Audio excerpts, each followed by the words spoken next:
battle. I'm going to go ahead and call this meeting to order. Can I have a roll call, please? Mayor Parton. Here. Vice Mayor Joyner. Here. Councilor Harris. Here. Councilor Ellis. Here. Councilor Day. Here. Councilor Wheat. Here. Councilor Rapoli. Here. We have a quorum. Okay. All right.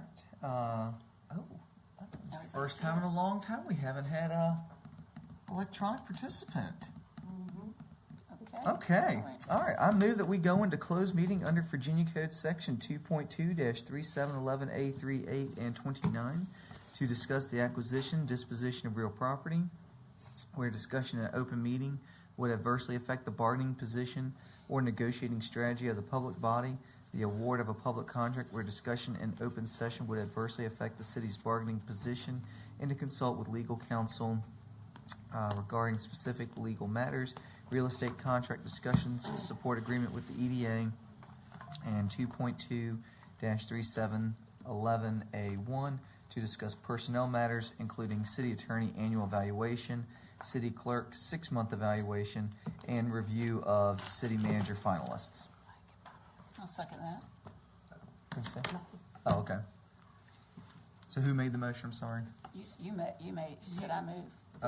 Well, I always just read the motion. Well, okay, Okay. well, all right. All right, so motion's made by Vice Mayor Joyner. I'll second it. Seeing no lights for discussion? Mayor Parton, I only let you go on all that way because I like your speaking voice, but I'd recommend a amended motion. I Okay. believe all of that first part about economic development actually can come off of the motion, but we should add. David Walker. We should add another item under 3711A8, which is consultation with legal counsel about the ARB appeal that is later on tonight's agenda. Okay. All right. Do you accept the friendly amendment? I do. Okay. I do too as well. Okay. Seeing no lights for further discussion, roll call please. Councilor Harris. Yes. Mayor Parton. Yes. Councilor Ellis. Yes. Councilor Day. Yes. Councilor Wheat. Yes. Councilor Rapoli. Yes. Vice Mayor Joyner. Yes. Motion passes 7-0. All right. So move. All right. Motion's been made by Councilor Joyner, seconded by Councilor Day. Is there any discussion?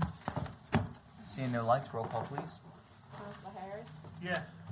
Mayor Parton. Yes. Councilor Ellis. Yes. Councilor Day. Yes. Councilor Wheat. Yes. Councilor Rapoli. Yes. Vice Mayor Joyner. Yes. Motion passes 7-0. All right. Certification please.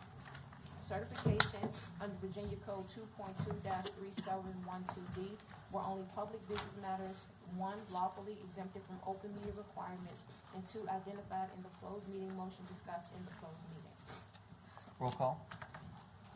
Councilor Harris. Here. Mayor Parton. Yes. Councilor Ellis. Yeah. Councilor Day. Yes. Councilor Wheat. Yes. Councilor Rapoli. Yes. Vice Mayor Joyner. Yes. Motion passes 7-0. Okay. All right. I want to thank everybody for coming out to tonight's city council meeting. At this time, I'll turn it over to the city manager for his report. A couple items, Mayor and Council. First, I'd like to introduce our new director of Hopewell Water Renewal, Matthew Ellinghouse. Welcome, Matthew. He's been here about a week now, and diving into things, and we have a fuller report at the next council meeting on the status of things there. Okay, at the last council meeting, it was mentioned that through a FOIA request, it was learned that during the council retreat in September, $180 was spent on wine and charged to the city. Let me report that was a mistake. All alcoholic beverages should have been charged to the interim city manager's personal account. Council, my apologies for not personally discovering that until last week. But it's I have paid $180 to the treasurer to cover that, so there was no wine now charged to the city. It has been mentioned several times over the last several months what the interim city manager is being paid. These are the facts. The council's contract for interim city manager services is with the Robert Bob Group. The council's contract with the Robert Bob Group has a monthly contract less than the total compensation of the previous city manager. The interim city manager is paid roughly the same monthly payment compensation as the previous city manager. So when you add the total compensation that the previous city manager received, including all benefits, the Robert Bob Group contract is less than that, and I'm less than that. Okay. The council, as you know, is in the middle of exercising your responsibility for selecting the next city manager of Hopewell. Hiring the city manager is one of the most important functions of a city council. In November, the council engaged the services of the Colin Basinger and Associates to conduct the city manager search. 35 applications were received. After review, 9 candidates were presented for consideration by council. Council is in the process of reducing the candidates to 6 who will be interviewed March 5th and 6th. On May 5th, candidates will take a tour of the city, have a discussion with our department heads as well. At 6 o'clock on March 5th, there will be a town hall meeting for all candidates at the community center for residents. The panel will be moderated by with all candidates participating and responding to questions during the forum. The forum will take 90 minutes. We are providing an opportunity for the public to submit questions you would like to ask candidates for city manager. On the city council website, there's a link for you to submit questions. Also, there's a link for you. We're asking you to register for that event so that we can make the appropriate accommodations and have enough seats for all of you. That link is also on the website. There will be a mix and mingle session after the forum to give residents an opportunity to meet the candidates directly. And on March 6th, council will be interviewing the candidates all day and perhaps ready to make an announcement on March 10th. Not a promise, but you'll get through that. With respect to our legislative package we submitted to the General Assembly, we have learned that our request for a charter amendment regarding the composition of the Hopewell Water Renewal Authority has passed both houses, and it's awaiting further action by the governor and the completion of the legislative process. Other budget amendments, and we submitted 4 primary budget amendments. We lobbied for those amendments, etc.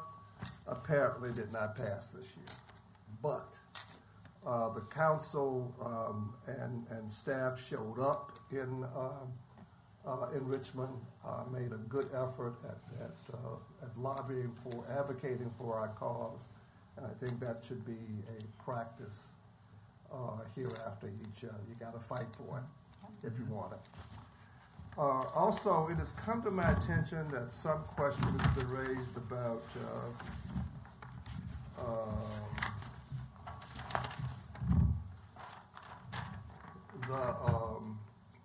Blue Gala and whether or not it's funded by the city of Hopewell general funds. It is not funded by the city. This Blue Gala is the largest, this is by Healthy Families, it's the largest annual fundraising initiative, and all proceeds directly support the Emergency Family Crisis Fund, which assists local families experiencing urgent needs such as housing, instability, utilities, and infant essentials. So I just wanted to get that out there. So we had some questions raised about that. So that concludes. Sorry, Tabitha, you had our service awards, our employee of the quarter announcement. Tabitha Martinez will do that. Good evening, Mr. Mayor, Vice Mayor, members of council. Mr. City Manager, thank you first for allowing me to take a few moments of your City Manager's report to report out the employee of the quarter. I have the privilege of serving as a department liaison for this year's fiscal year's Vision Committee. This group of people are employees across all departments that come together to plan and facilitate activities to boost morale and camaraderie amongst all city departments. So I'm very fortunate to have a lot of them with us tonight. They're in the front row. The Vision Committee is made up and one of the responsibilities is to coordinate the Employee of the Quarter program. The Employee of the Quarter program is selected from nominations submitted by fellow employees, recognizing individuals who exemplify job knowledge, teamwork, dependability, quality of work, and leadership. At this time, I would like to invite Ms. Patrice, who is our Vision Committee Chair for this fiscal year, up to read the nominee.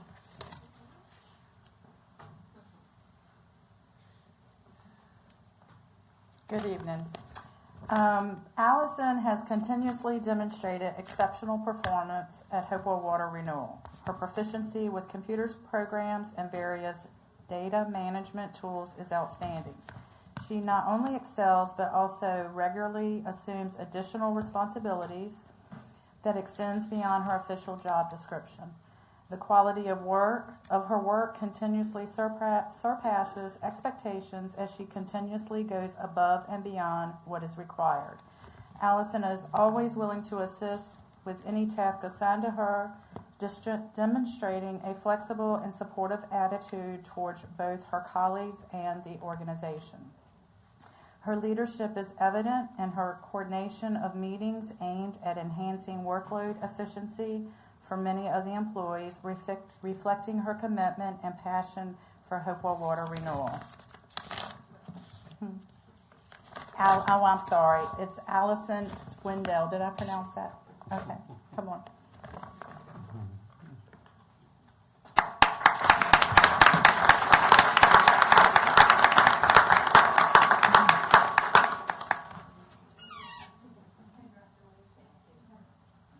You're going to come up to the podium and speak?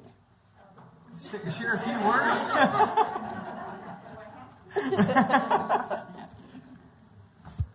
Thank you. I appreciate it very much. Water Renewal is my work family, and we do function like a family, dysfunctionally sometimes. But I appreciate everybody and the nomination. It means a lot to me. Thank you. Thank you. Thank you. So, Mr. Mayor, the next portion is we'll have Deputy City Manager Stacy Jordan make the financial report.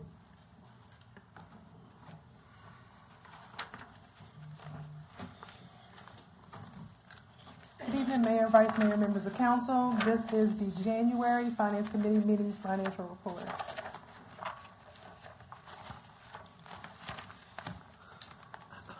Citywide for January, revenues are trending 3.8% or $8.3 million higher in 26 versus 25. Expenses for January are trending 5.6 or 12.4 higher for 26 versus 25. The key due dates for the City of Hopewell are December, February, May, and June, as well as quarterly reimbursements that we receive from state and federal.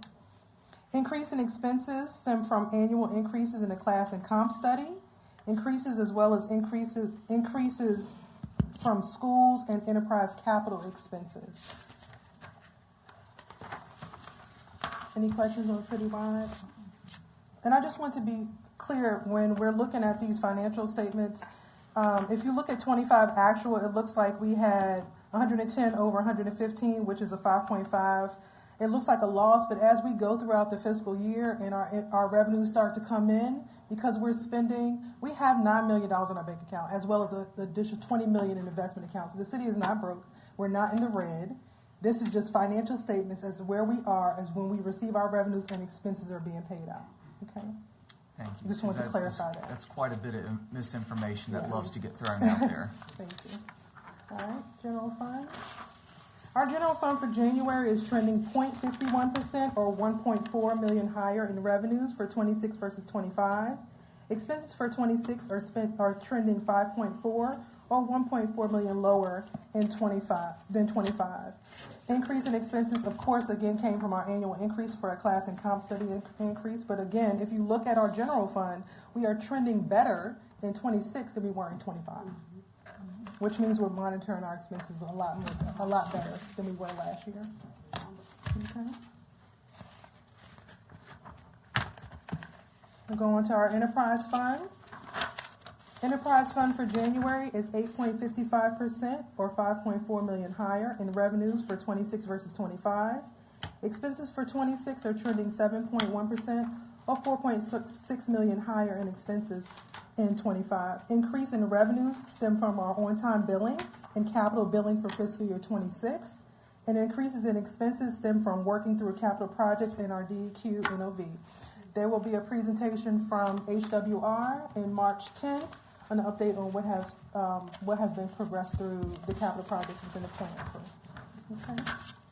Any questions on our enterprise fund? All right.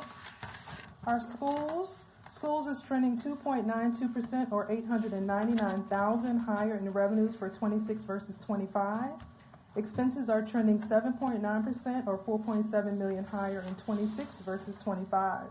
A decrease in federal revenues stem from ESSER, which the schools will not get this year. This pretty much was the ARPA grant that they had for the schools. So, of course, they won't be receiving those funding anymore. We're also waiting for the second quarter Head Start reimbursement from the government. I spoke to Janelle the other day, and they are submitting that so we can get those reimbursements because we have not received those revenues yet. Okay. Any questions on schools? For accounts payable, a total of 1,441 invoices were processed, and we paid about $8.1 million. We are at 62% of our debt service payments on time. And an update on our fiscal year 25 ACFR. We are due to complete the 25 ACFR by March 31st. We had our meeting on Monday. We are on time so far. Nothing is out. There's no hang-ups. After 25 is submitted, the city will fully be caught up, and we have an opportunity to go to New York in April to receive an initial credit rating for the city of Hopewell. So that's great news. That's fantastic news. Awesome. And that completes my report. Are there any questions? No, but I do want to just say thank you because, Absolutely. Yes. quite frankly, Stacy, without you really driving this home and staying on top of all the parties, we would not be where we are today Thank without God. you. Me and my team, we are pushing it out. I see paved streets. It's a team Everywhere. effort across the city, Yeah, that's for it's sure. great. Thank you so Thank much. you so much. So now for our crime report, Chief Taylor.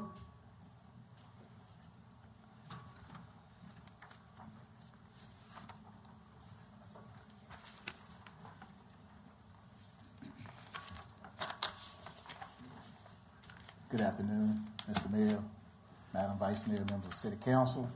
I'm here this afternoon to present the January 2025 end of year statistics and also to present you the February crime summary. And we close out the year of January 2025 with violent crime. In 2024, we had 92 total violent crimes. In 2025, same, 92. So we end the year at 0% change in violent crime. Property crime, we had a 21% reduction in burglaries, a 21% in larcenies, and a 65% decrease in motor vehicle thefts. So the end of the year report for property crimes, we are down minus 31%. And total major crime for 2025 is minus 26% total decrease in crime. This is our February crime summary.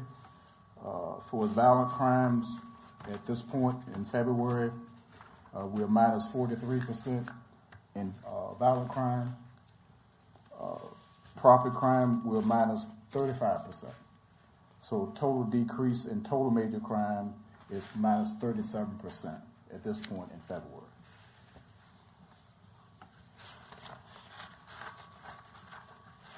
Our suspected opiate overdoses in 2026 thus far reported is 0 for fatal.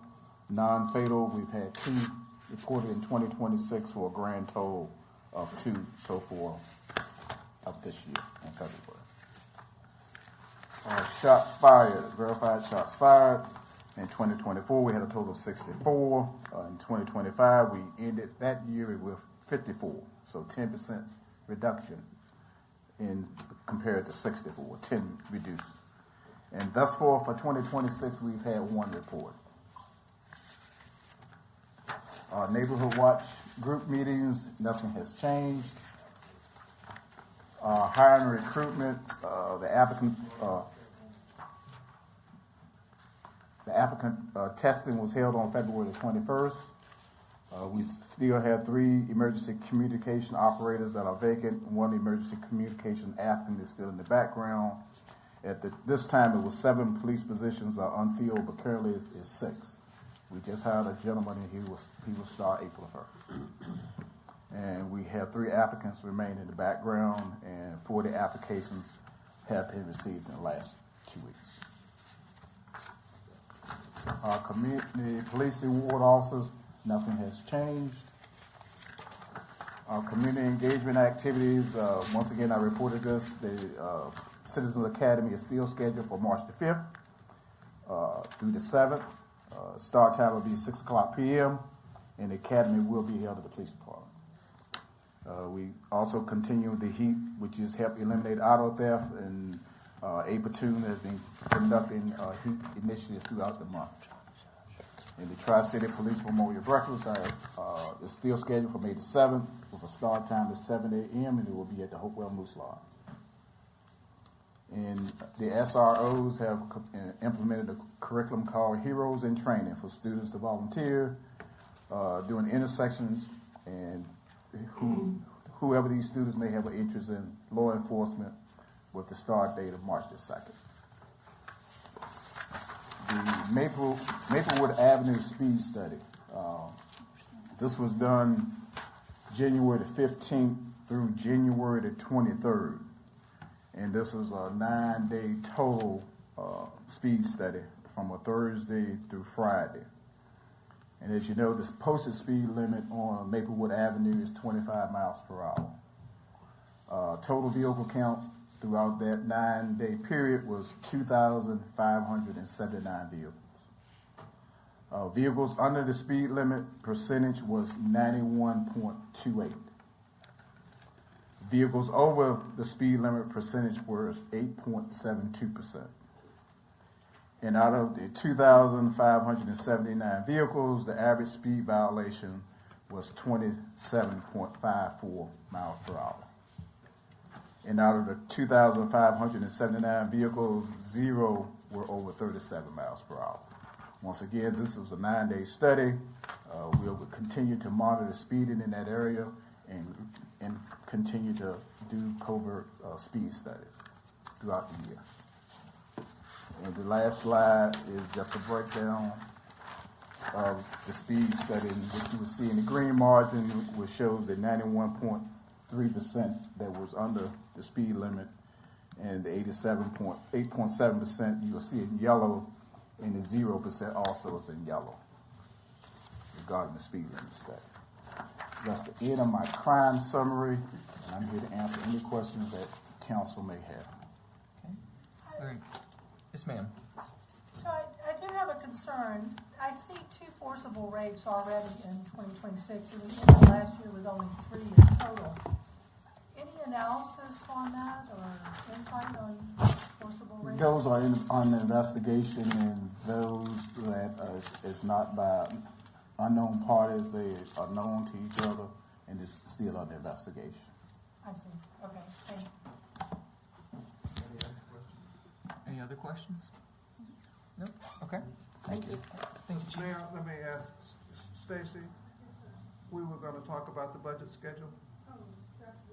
That later, okay, very good. Just one. So that concludes my city manager. Thank you. All right. At this time, we do not have any actions resulting from our closed session. And will you all please stand and join me in prayer and the Pledge of Allegiance. Dear Heavenly Father, we thank you for this day that you've given us. We thank you for bringing everybody here to take part in our local democracy. Lord, we pray that you will be with us and shed your wisdom on us so we can continue to make good decisions in the best interest of Hopewell. In Jesus' name we pray. Amen. I pledge allegiance to the flag of the United States of America and to the republic for which it stands, one nation, under God, indivisible, with liberty and justice for all.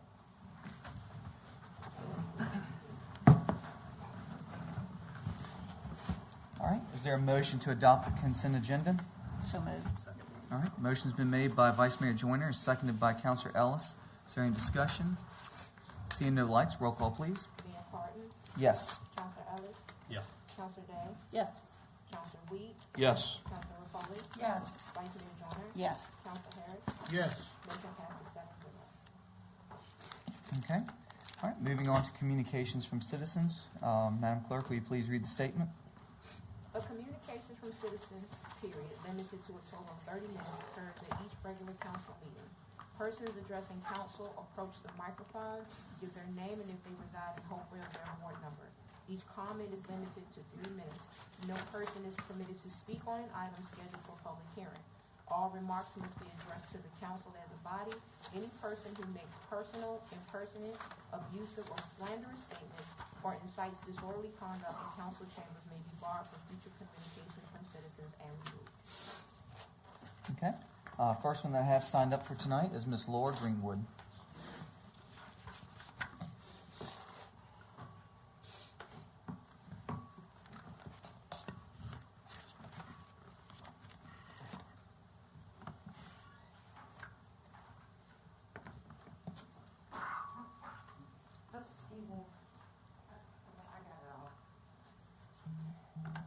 Good evening, ladies and gentlemen.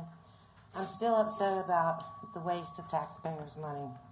I didn't appreciate the comment by the interim city manager, quote, citizens can continuously object to the retreat if they dare, end quote, after my address to the city council last time. That was the citizens' time, by the way, and he should not have been allowed to reply. I personally consider, quote, if they dare, end quote, disrespectful and a threat. The interim city manager does not have to respect the citizens of Hopewell because he doesn't live here. He has no investment in the citizens.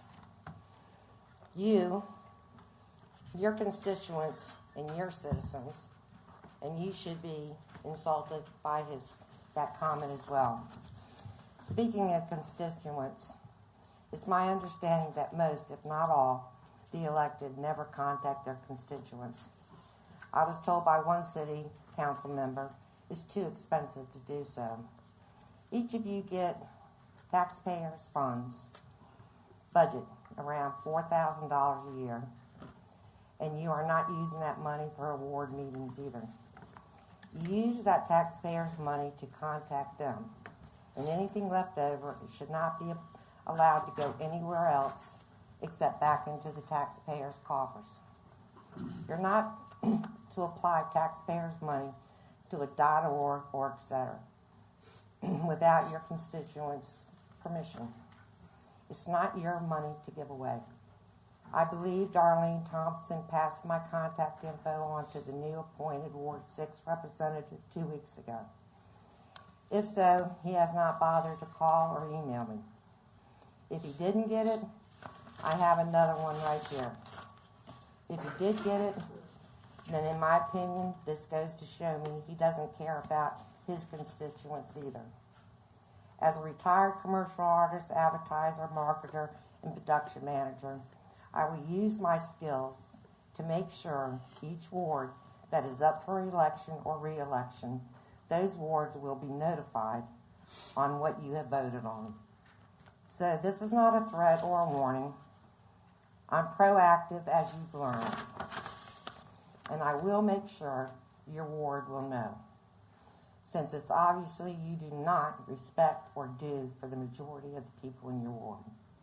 I will give it all to find replacements for these wards, for we the people versus me the people. Transparency is a must. You can continue to blackball me all you want, but we will get information that the Citizen Oversight Committee are requesting. We will Ms. FOIA Greenwood, the your hell time out of is you. up. If we have to do so, Ms. Greenwood, your then time is no, up. it will be made public to Ms. all the Greenwood, city. And Your I time is strongly, up. I strongly Officer, suggest will you please look into escort Ms. Martinsville, Greenwood Virginia, out? and see what their citizens are doing. Thank you, sir.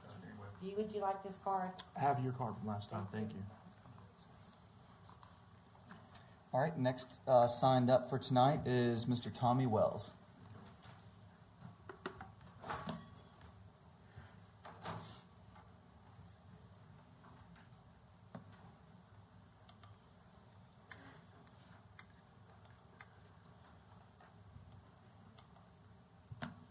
My name is Tommy Wells, and I reside in Ward 5. I'm here tonight, so should I say, it's getting to be an urgent situation. We only have one chain grocery store in the city of Hopewell. We used to have 5. That's a lot of difference. Seniors like myself can't always drive to the next town to go to get groceries. I do have a driver's license, but I don't drive in places that are difficult for me to drive any longer.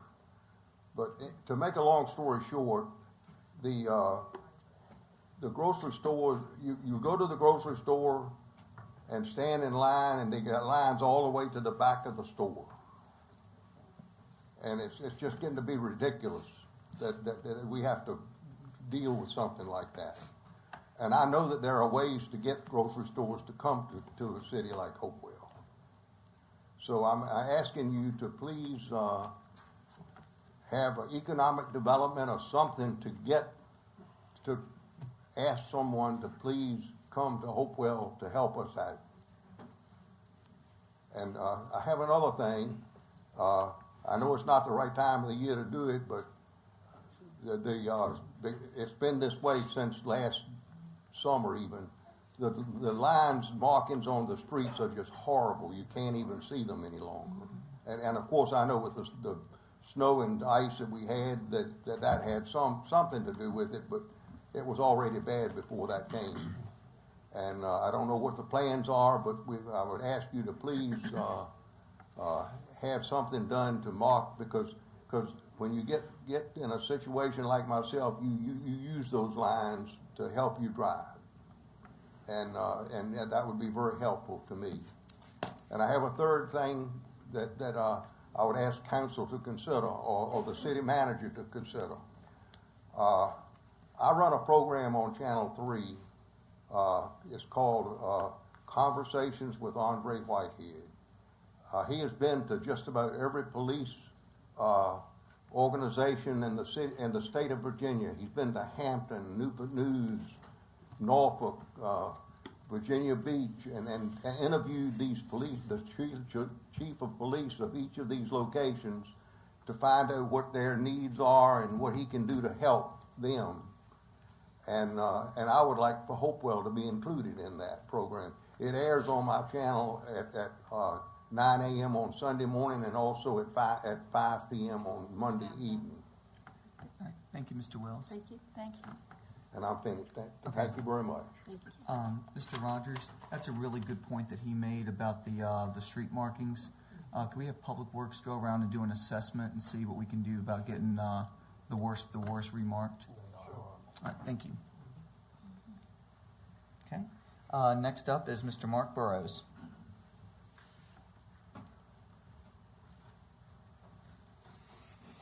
My name's Mark Burrows, Ward 3.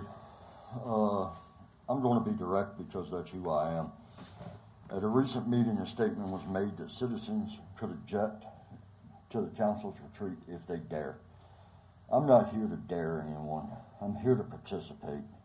And when leadership uses language like that, it sends a message, and the message that it sends is this: if you question us, you're challenging us. That's not how representative government works. Citizens don't dare to speak. We speak because this is our city, because we pay taxes here, and because the decisions made in this room affect our families. Strong leadership does not posture, it does not provoke, and it does not frame public input as a showdown. It welcomes scrutiny because it knows it can stand up to it. That is the standard. That should be the standard. Words matter, especially from this council. Maybe the comment was offhand, maybe it was frustration, but when people already feel disconnected from the local government, language that sounds dismissive and combative only widens that gap. If you want public trust, you have to model professionalism, even when you're irritated or you disagree, even when you think criticism is unfair. So I'm asking this body to be clear that citizen input is not something that we dare to offer, but instead is something you should expect and you will respect. You don't have to agree with us, but you should make it clear that you welcome us and our opinions. That's how you're going to lead this community further. Thank you. Mr. Ed Hauser.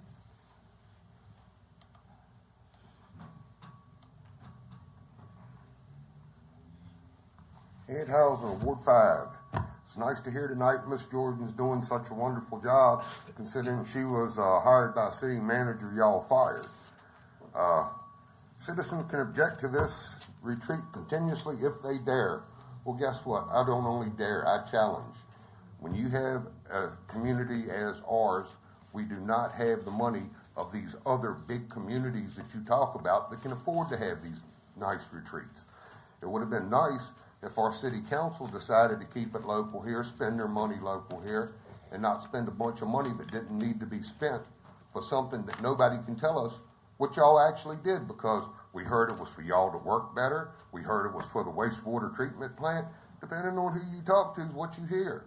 Now, this is coming from a group that can't adhere to Robert's Rules of Order for meetings and do illegal firings, can't stand to city codes for having city council meetings as they should in December. And what comes out of y'all? And you're sitting here saying, well, you know, $21,000 a month, I expect a little bit more professionalism than when somebody dares a citizen to speak. And that's about all I got to say.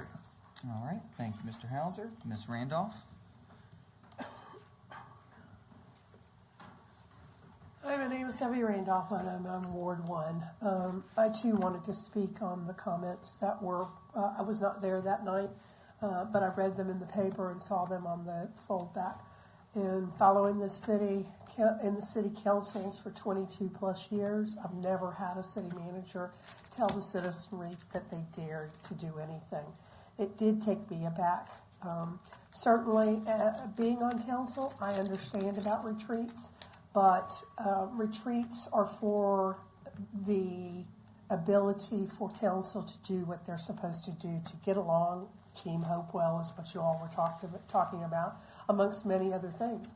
What I found very curious is that it did have to be out of town. Every counselor, whether given the opportunity or not, had the ability to say yay or nay to the city manager as to whether they felt that that was appropriate or not. So I can only assume, because we've had no feedback from the mayor or anybody, vice mayor, to tell us differently, that everybody did agree, okay? I would hope that in the future you all would not agree to spend that kind of money. Is $17,000 the end of the world? No, it is not. But it could have been done for cheaper, and some of that put back into the community. Having our city manager, I can't imagine that Mr. Bob, as your employer, felt very good about that. You've been city manager of many other cities that he has worked his magic with as well. So I certainly wanted to say that I was disappointed to hear that from you. Yes, some of us have been very hard on you and the council. That's part of the job. I know firsthand because there were things that were said to me that were pretty ugly. Hey, by other councilors, never mind by the citizenry. And some of them are still here. So, quite frankly, I understand, but I hope that, the clearing of the air, I had some questions for our our deputy city manager. She transferred those over to you, and you answered those for us tonight. I kind of knew the answer to some and didn't to others. So I appreciate that openness. That's all most of us are looking for, is absolute transparency. If you'd have told us beforehand, this is what you're doing, we'd have vocalized how we felt about that beforehand, and you could have changed. But none of us really know a whole lot because we don't see this council communicating a lot to us. Maybe that's going to change. I appreciate some of the things said and told to us this evening. We'd like to see a lot more of that. So I appreciate y'all. Thanks.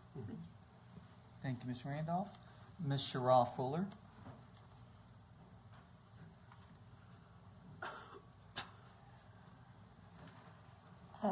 Good evening. My name is Sherrod Fuller, and I reside in Ward 5. Good evening, Mr. Mayor, Vice Mayor, and all of council.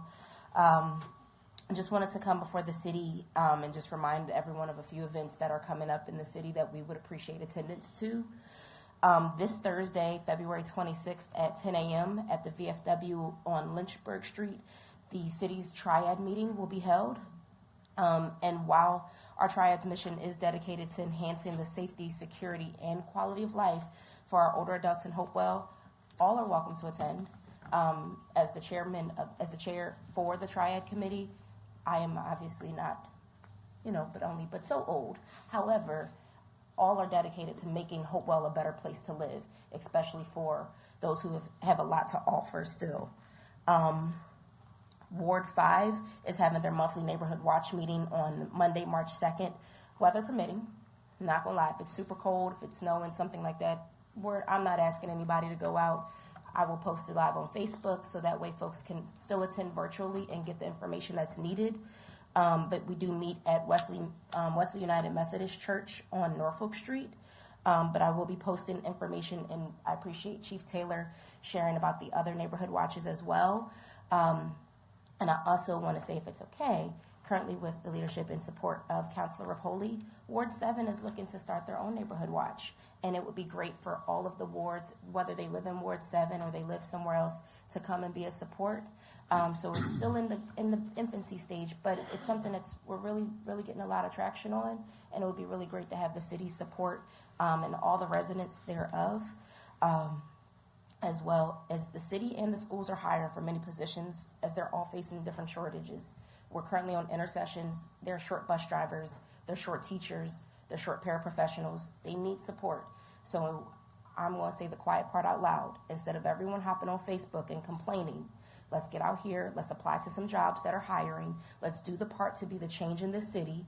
We need more employees, whether on the city level, the school, public works. We need people out here shoveling snow or clearing other things. We can all be a part of the change. If we need volunteers. There's people who are needed to help get these kids off the bus at the school.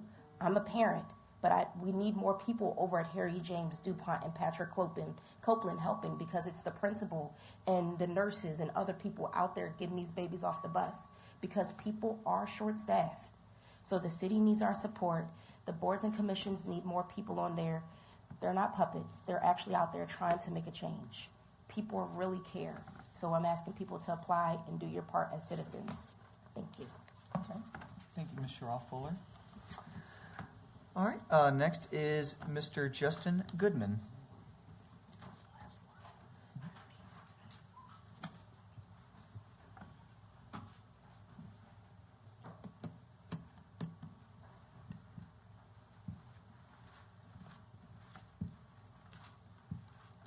How are y'all doing this evening? I'm curious, is there a timer? I just want to be respectful of my time. This is my first time speaking here. Do we have a timer that's available to the speaker? Yeah, to you, no, but I have it right here. If you want, I will be happy to give you like no, a, not a being rude. Just give me a few seconds. You know, we're good.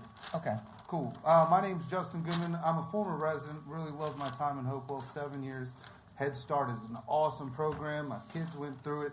I live over in Prince George with a family farm now. So, first, thank you, Jesus Christ, my Lord and Savior, for allowing me the opportunity to speak before the board. Thank you for putting them into the position of power that they have. Let them know that with great power comes great responsibility. Good evening, Chair and members of the board. I stand before you tonight to address a growing concern that extends far beyond zoning maps and revenue projections. Across this country, localities are experiencing rapid expansion of utility infrastructure, high voltage transmission lines, substations, data centers, distributed energy projects, often approved incrementally, project by project, without comprehensive long-term health impact analysis. The issue is not whether electricity is necessary, it is. The issue is whether growth is occurring faster than oversight, it is. Faster than updated public health review, it is. And faster than meaningful community engagement. Just now up in New Kent, the board is trying to pass a referendum to block public comment on their next data. Like if you get, it just hit the news. It's crazy stuff. So whether one believe the risks are high, low, or still scientifically debated, one fact is clear. Large-scale infrastructure expansion is accelerating nationwide, and long-term independent health monitoring has not kept up pace. Many communities are now surrounded by expanding electrical corridors, increased load demands, and higher cumulative electromagnetic exposure levels that didn't exist 20 years ago. Yet public hearings are often focused primarily on tax revenue, grid reliability, and economic development, with far less discussion about cumulative exposure, environmental stressors, and precautionary setbacks from homes, schools, and athletic fields. When infrastructure outgrows pace, oversight, trust erodes. Communities begin to ask, where's the independent health review?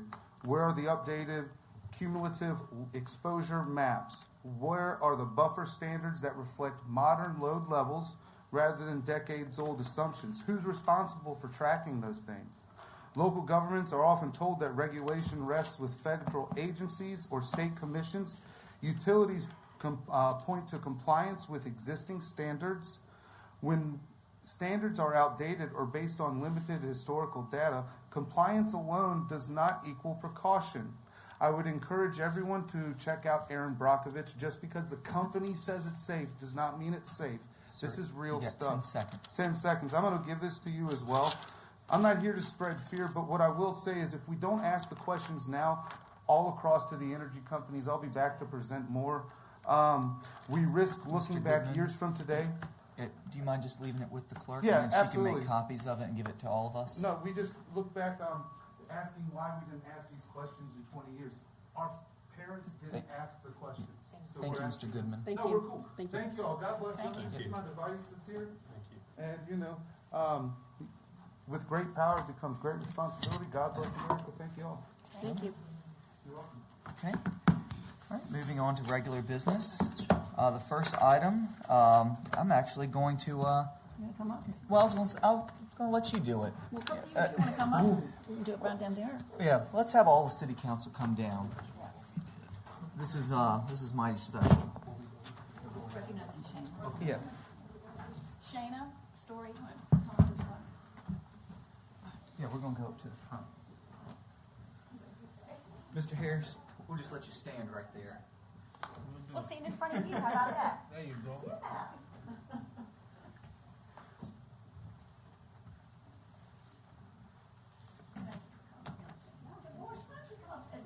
Yeah. The one that she's passing the baton to. Come on, pass.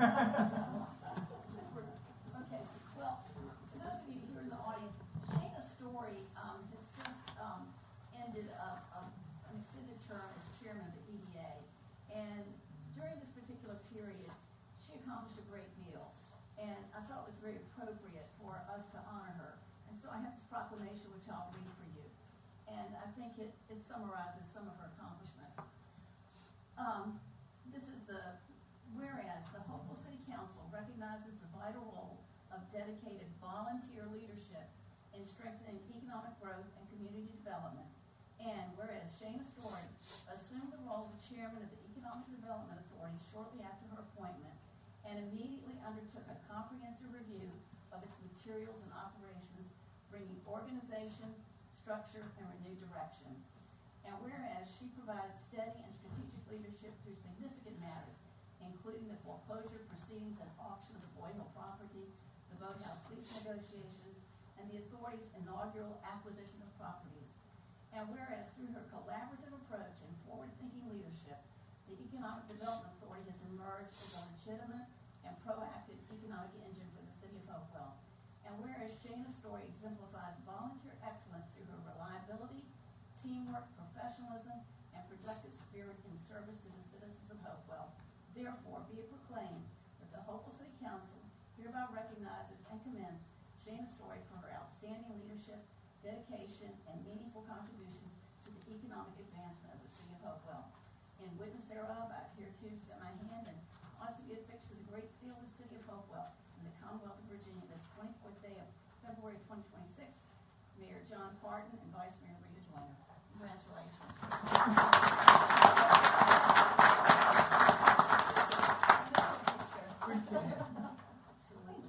Squeeze in here. Who's going to take the Somebody. picture? My mom's back there. Charles will do it. This was a group effort of the team that we had on the EDA, and then when we brought Charles on board, he helped us understand some things. 1, 2, 3, cheese. Cheese. Thank you. Thank you very much. Thank you. Oh, yes, sir. Thank you very much. Thank you. Thank you. Thank you for everything. Or Mayor, sorry. That's okay. Johnny's perfectly fine.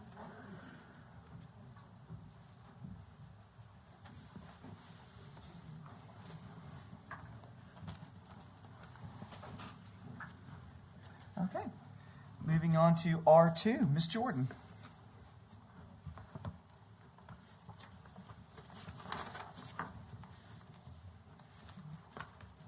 Good evening again, Council. This is just the update on the budget calendar for fiscal year 27 budget. We are well on our way into our budget season for this year. We've already had our departmental meetings with the city manager's office. March 10th, we will do the presentations both for council and the community of the departments, as well as March 24th, and there will be a first read overview of revenue versus expenditures for the upcoming budget season. One of the things that we've been running into this year is, of course, we have an additional increase in our health care insurance of about 15%. We have a meeting tomorrow with our representative to see what is that going to look like for the city moving forward. It's for our employees. We're trying to make it the best case scenario for our employees as well as everyone else, but also trying to minimize the cost. Last year, we had an increase of 12%, which was about $500,000 and something. So we're looking at 15.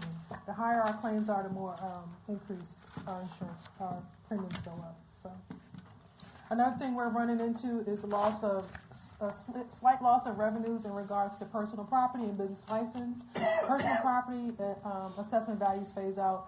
That's the gist of it. So it's about $500,000, and we just got word from Economic Development that Holiday Inn Hotel has lost their DOD contract, which is losing us an additional $120,000 in revenue for this year. So we have a lot to work out this budget season, but the departments have been working with us. We asked for a 5% and 10% reduction in their budget across the board, so they've been really working with us to get that down, so because we don't have additional revenues until next year when we have our reassessment. So that's the update I have. Any questions?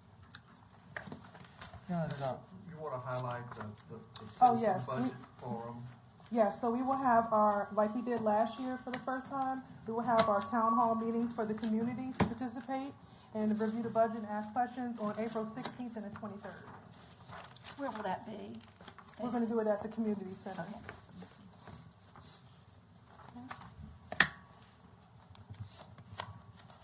Are there any questions?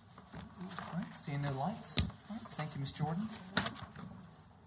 Well, yeah, I guess you're right back up, yeah. Unless Miss English wants to come on up. I'll let you know.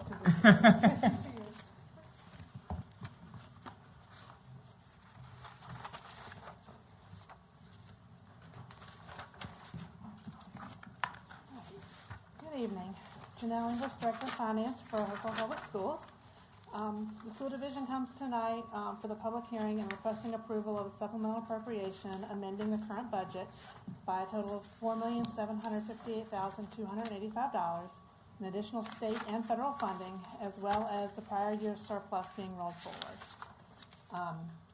The original budget for fiscal year 26 was approved in April, and then City Council then approved a supplemental appropriation in the amount of $778,650 in September, adding additional funds to the budget. The school division has since closed out the previous fiscal year and updated grant amount and carryover surplus amounts. That adds a total of $4,758,285 to the budget. The operating budget was increased by $3,220,711. This due to this, as well as adding state grants in the amount of $310,000, and those were for security equipment and for mental health services. The cafeteria fund was increased by $869,152, and the building and bus replacement fund was increased by $668,422. These funds will increase the total budget for Hopewell Public Schools to a total of $81,747,756. Okay. Are there any questions for Ms. English? All right, seeing none. All right, is there a motion to approve the resolution to amend the FY26 Hopewell Public Schools supplemental budget appropriation as presented tonight? So moved. I'll second it. Is there any discussion? Seeing no lights, roll call please. Mayor Parton? Yes. Counselor Ellis? Yes. Counselor Day? Yes. Counselor Wheat? Yes. Counselor Foley? Yes. Vice Mayor Joyner? Yes. Counselor Harris? Yes. Motion passes 7-0. Thank you very much. Thank you, Chair. Okay. R4, Ms. Davis.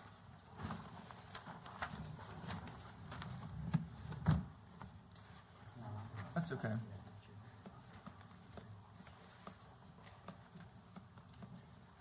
You want me to just explain how the new procedure is? Well, just a moment, before we move on to that, was there not meant to be a public hearing for this appropriation?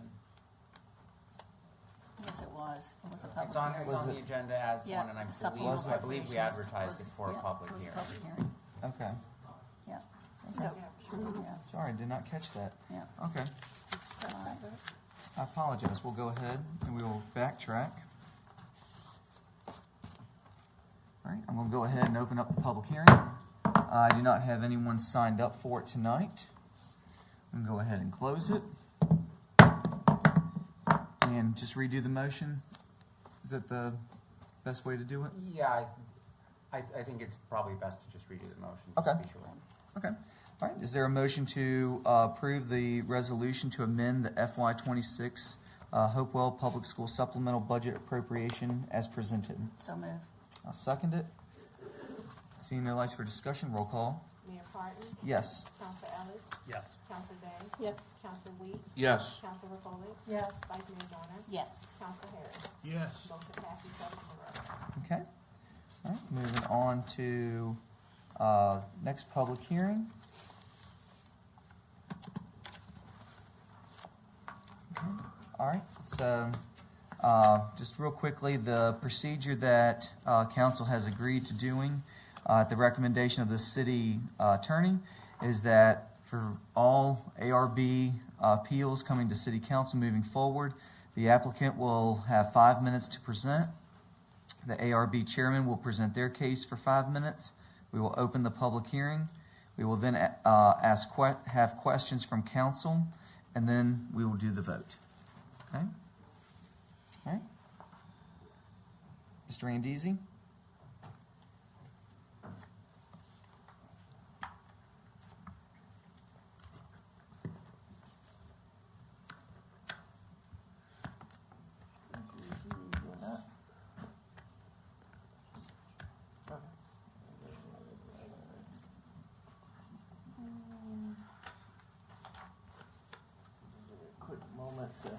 sure that everything works there. I'm gonna hit this button. That's just this fancy technology nowadays. I'm getting in my 40s, so I appreciate the opportunity to speak from the mayor and city council in regards to the appeal of the decision of the ARB for painting of brick at 206 North 2nd Avenue in Hopewell, Virginia. What this appeal is about, this appeal is not about personal preference or aesthetics. It is about consistent application of standards, equal treatment under existing ordinances, procedural fairness, and avoidance of arbitrary or subjective decision-making. The presentation is fairly long, and I went ahead and emailed it to you all in advance, so I'm just going to go over it very lightly tonight because it will take a lot longer than 5 minutes if I was to go over each individual slide. Here's a summary of the presentation, the timeline of events. So far, this appeal has gone through 2 ARB hearings and 1 city council hearing, and we are here for the 2nd city council hearing as well.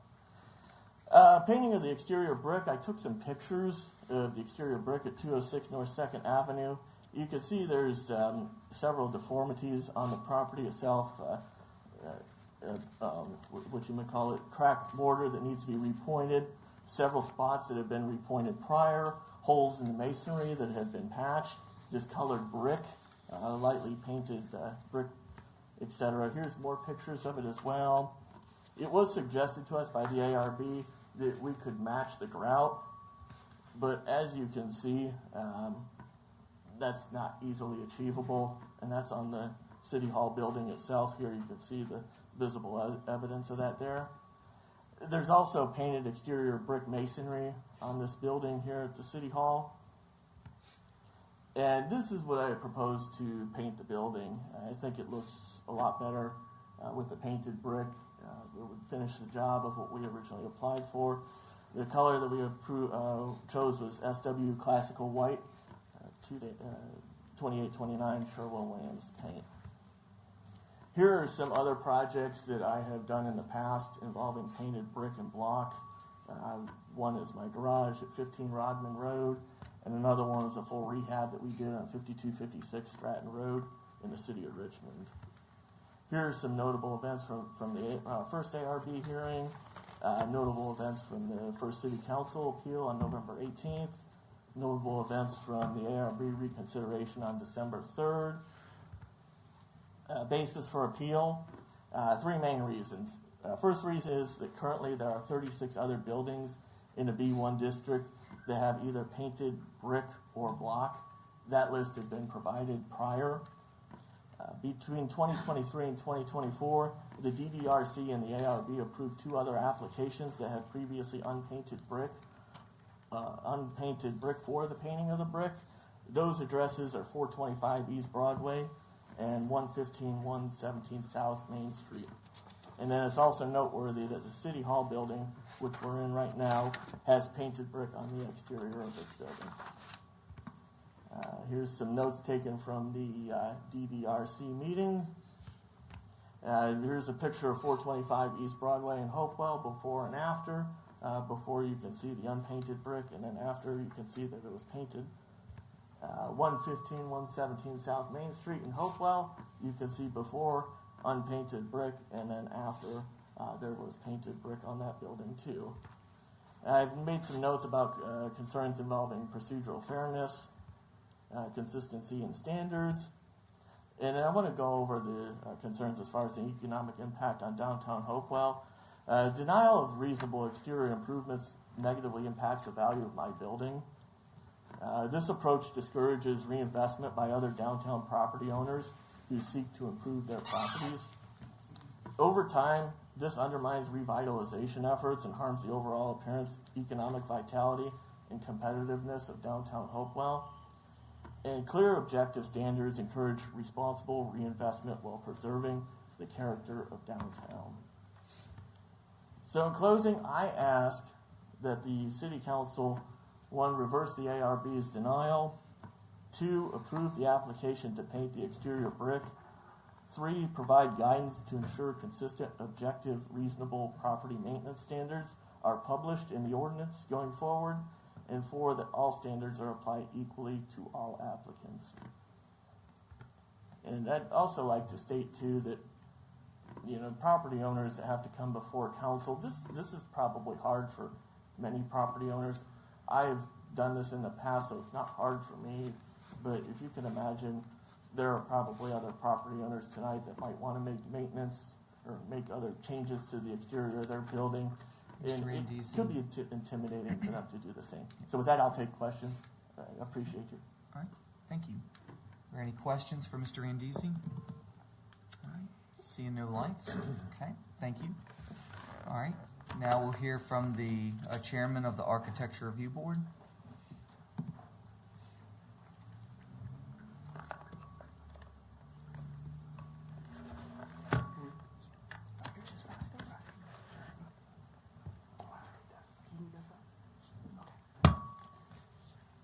Hey, good evening, Mayor and additional members of City Council. Just for the record, my name is Philip Hughes. I've got a chance to meet most of you in the room, a few I haven't had a chance to yet.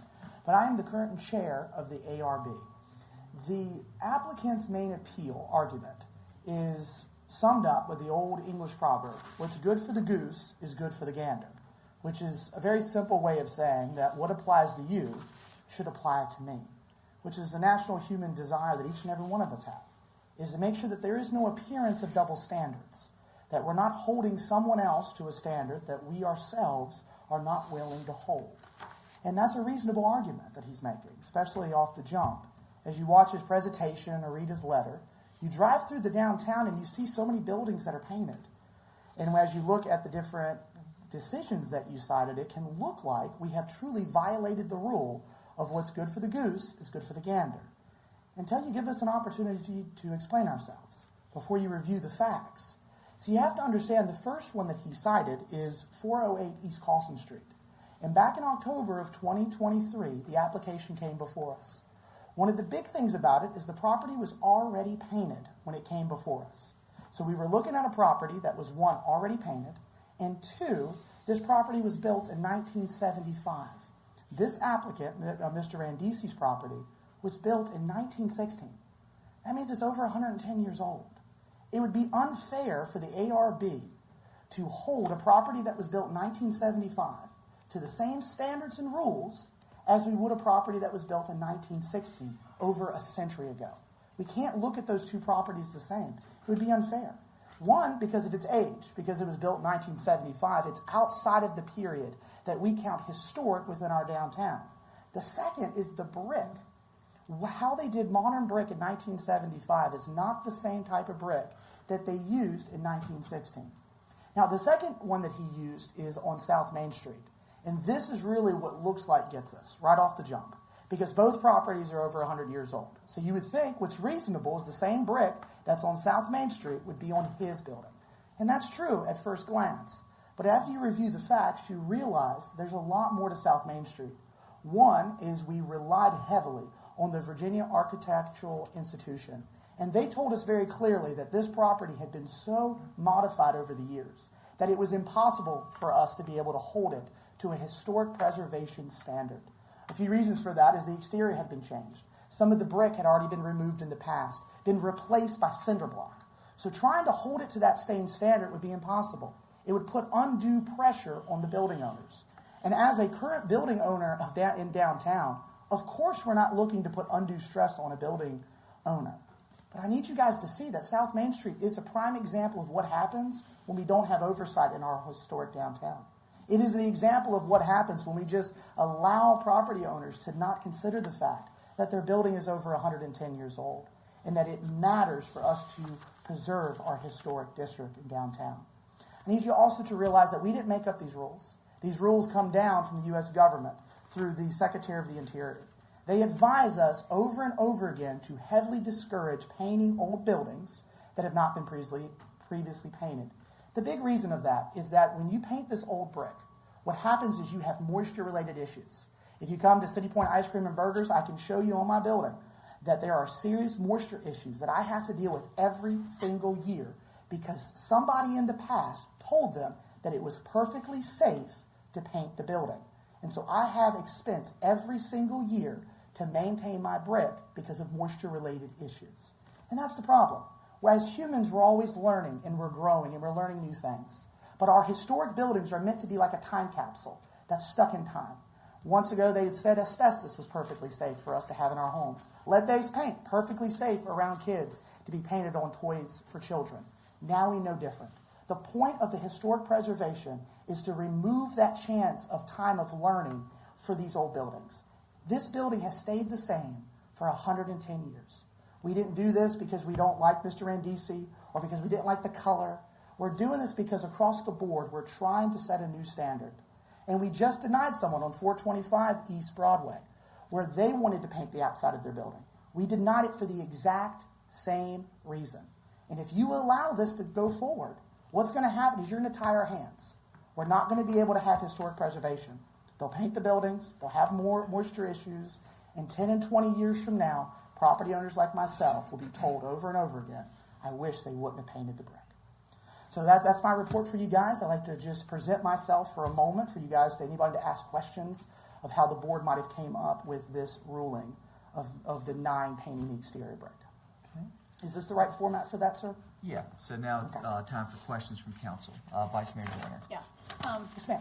I understand, the painting, but the applicant presented a paint that is suitable for brick and has been developed specifically so that you will not encounter the moisture issues. So I think it sort of negates a little bit of what you're expressing. This is not a contributing structure. Now, maybe someday it might be a contributing structure, but right now it's not a contributing structure. And so I understand the moisture issues, but this particular type of paint you won't have it is specifically designed, specifically engineered to avoid those moisture-related issues. Yes, ma'am. Mr. Mayor, am I allowed to respond to questions? Yeah, I mean, Sure. Yeah. Sure. So the only concern with that is that on paper that sounds wonderful. And in theory, if they're correct, that's wonderful. The problem is, I've been in real estate now for 10 years, and they have come out with a lot of different things that they say are supposed to be safe. And so the ARB's approach when we go to these different seminars and classes is for us to say, hey, we're taking our old buildings out of the guinea pig, and we're pulling them to the side and saying, hey, we're not going to allow this to go into that process to find out if this paint is in fact safe or not. Because in fact, it takes time for things to be proven. And what we're nervous about with ARB is if we approve it, they say it's safe, we come back 10 years later and now the brick is damaged, just like so much more of our properties are already going through those same damages. So it's a valid concern. It's something that we considered. And if that is something that you want for us to consider going forward, we need that intel, we need that understanding from City Council as we are a representation of you guys for the Downtown Review Committee. Okay. Any other questions? Mr. Rapoli? So I'd like to revisit the comment about it's a non-contributing structure. So right now, this structure is considered to be non-contributing. So to what extent did that play in your role, in your decision? Did you take that into account? The board absolutely took that into consideration. We have a couple different things that we think about. We think about that, but we also think about the period of significance on how old the building is. And so for us, we looked at the building that was 110 years old, that's never been painted before, and we looked at the repairs that he was saying needed to be done, and we thought that it's absolutely within reason to say, hey, we need you to preserve this. We did absolutely consider that. Some people have the framework that like the downtown should be considered one way, and then this section could be considered another. The problem is when you guys send us off to these different meetings where they train us, they train us to not do that. They train us to look across the board at the entire downtown and see it all as significant if it meets certain guidelines. And the board felt like this property did. So 2/3 of the structure has already been modified. It is an addition. There's only 1/3 of the structure that's the original 1916, correct? Yeah, and I'm not sure about that, but we know that the brick itself is the one. The one I said it was modified was South Main Street. South Main Street was the one that was heavily modified, that brick was removed and replaced with concrete block. So in that way that there wasn't the same brick that we were talking about on both properties. Okay. I saw a light flash. Is it Mr. Harris or Mr.? Okay, go ahead. I have a couple questions. Yes, sir. One is, what is it about contributing factor? What is that? Can you tell me what that's about? That would be a question that would be better for Kelly Davis or Chris Ward to give you the full definition. I know it from our classes, but I'd hate to quote it the wrong for you. Okay, then my other question is this. You said Downtown Review Board, is that what you guys are? So we are the ARB. We used to be called the Downtown Review Committee. That's when I first joined it, and then that was just going to be this district. This is included in that. Now we cover the downtown business, and we do City Point on the residential side. So now it's ARB altogether. So the ARB covers the entire city, right? Not the entire city, just the historic district of the business, which is your B1, and then your residential side over in City Point, over in Ward 1. Okay, so in other words, that's just the only part of the city that's historical? I'm not sure about that. It's just the part that we oversee. That's the part about economic development that we're kind of locking this area in as our historic downtown area so that we preserve it so that more investment can come in because we have something unique, which is historic. There's probably more historic buildings throughout the city. It just doesn't fall underneath our purview. Okay. This doesn't cover the entire city? No, sir. Just your B1 and then your residential stuff going towards City Point. I really don't understand the ARB. You know, I grew up in the city. I left here and come back. Now, I'm seeing what it is that we're talking about. And what I do know is that we have an individual who wants to do something to his building. Now, he's the owner of this building, but because the historical part of it is preventing him from doing that. Is that correct? Yes, sir. And keep in mind, this isn't something that's a gotcha. I mean, the applicant is a licensed real estate professional. So he had full knowledge, full understanding of what the rules are and what went with his deed of being a historical property. So it's part of, like for me, I bought a building in the historic district, and that's what brought me here, was the fact that it was historic, it was different, there was historic preservation to protect the downtown. And so that's kind of what the city did, is they've asked ARB to review. You guys appointed me to be on the board to review these applications and to say, hey, does this fit with what we're trying to do in protecting our downtown? And your board has come to you to say, hey, please don't approve this because we don't feel like it's best for the historic preservation of downtown Hopewell. Okay. I'm just trying to get an understanding of this ARB because I'm really not getting a hold of what we're talking about historical. Okay. And not cover the entire city. Because, the citizens of Ward 2 elected me to come here. I don't know that I got anything historical in Ward 2, but that you recognize as historical. But I think there are some things in Ward 2 that's historical too. But they wouldn't come under what it is, your rules, right? No, they wouldn't come under what you've asked us. Remember, the city is the one, the city council as a whole set up ARB. You guys have determined where the districts lie. And so you've asked us to be appointed to the board to say, hey, will you protect this district from property owners to do things to it that wouldn't line up with historic preservation. And so that's what we do. We meet once a month just to review applications about painting and do an exterior work to buildings to make sure that they're not damaging the core group of the historic preservation of downtown. Vice Mayor Joyner? Yeah, maybe I can speak to that. Maybe I can speak to the Architectural Review Board oversees the two designated historic districts. So we have the City Point Historic District that was designated in the late 70s, the historic district. And then there's our whole downtown is designated as an historic district. So there's the Downtown Historic District and the City Point Historic District. And those are overseen by the Architectural Review Board. But, speaking to the fact that you probably do have some historic things, it is the responsibility of the ARB to highlight anything that's historic in the city. that is one of the things that the ARB should be doing. So there are probably some other places in the city that need to be identified as historic, and perhaps over the years can be designated. It's a process that is difficult to go through because of the Virginia Department of Historic Resources, but nonetheless, it does speak to his comment. But I want to say before we vote that I'm a former chairman of the Architectural Review Board, very strict, preservationist. On this particular item, I'm probably not going to vote the way you want me to vote. And it was not a unanimous decision. There were other members of the ARB that also felt that that you needed to grant Mr. Randizzi's request. The biggest thing is that I think the fact that there are paints that do address the moisture issues. So, but it pains me to not be in sync with the ARB, but on this particular one I may not be. So, just wanted to at least speak at that point, and I won't say any more even when the other conversations come up. Thank you. Any other questions?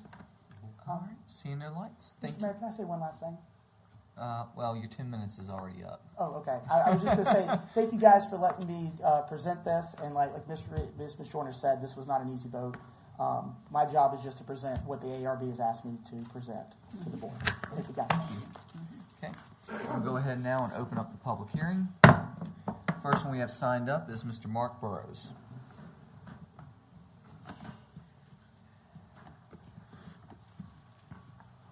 Mark Burrows, Ward 3, again. I'm not a brick Scientologist. I don't know nothing about brick other than they're heavy, and I don't like putting them in. But that being said, I am an American, and I do believe in freedom. And when I buy a piece of property, I expect to do what I want to do with it without having to come and beg for permission from any other man, any other person, or any other thing other than my wife. This man bought this property regardless of whether he knew ahead of time how y'all zoned it or coded it or whatever y'all want to call it.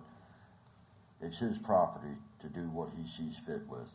If the building falls apart in 100 years because he painted it today, well, that's his problem. If he comes to Hopewell City asking for funding to repair it in 100 years, turn around and tell him piss off because he put paint on it today, but that's his choice to do so.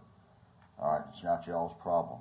I understand y'all want to keep the city looking nice, but like I said last time we talked about this, I'd rather have a painted brick building that looks nice today and falls down in 100 years than the 200 fallen buildings we've got today that y'all could be worried about. So, thank you. Thank you. All right, Mr. Ed Hauser.